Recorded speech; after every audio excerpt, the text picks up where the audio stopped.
This 2025, ako ay natutong maging mas thankful sa mga bagay, kahit maliit lang siya. Kailangan mo pa rin maging thankful doon, maging pasalamat ka pa rin. Maliit, malaki. Gratitude, no? Gratitude. Ako naman, natutunan ko ngayong taon magtipid. Magtabi ng pera. Mahirap yun. Kasi dati, last year, sobrang impulsive ko. Impossible ba yun? Oo, impulsive ko. Tapos parang pag tumitingin ako sa bank account ko, medyo hindi maganda yung mood ko, ganun. Kaya ayun, this year, happy to say na ayun, marunong na ako magtabi ng pera. Wow!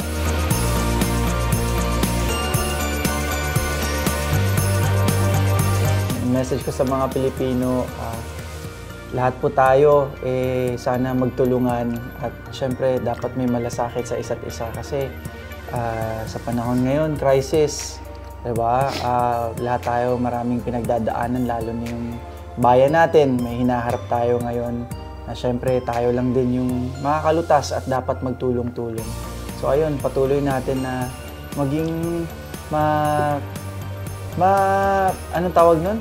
Yung sa isa't isa, matuto tayo na magmalasakit. At syempre, ipatuloy yung essence ng pagiging Pilipino na matulungin, na maging magalang sa kapwa, lalo sa bayan.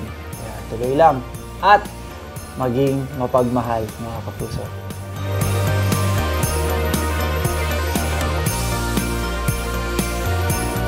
Sa 2026... Bukod kay si Lele. Hindi.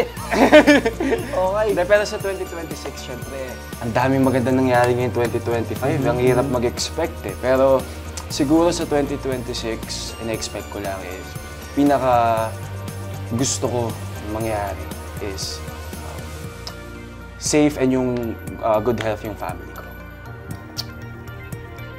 Yun lang. And at the same time, kasi syempre, di ba, hindi naman pwede puro hingi tayo kay Lord eh. Yeah. Pero I guess yung safety ng family natin is my #1 priority. No, grabe talaga. Mapagmahal na anak at pamilya tong si Shani Boy. Shani Boy. Ako naman, nilook forward to this 2026 is sana mas bukas yung utak ko sa mga posibilidad. Kasi minsan mabilis ako ma-disappoint, mabilis ako mawalan ng gana at times. So parang mas bukas yung utak ko at yung puso ko na lumaban sa pang-araw-araw at mas makikita ko yung good side ng life.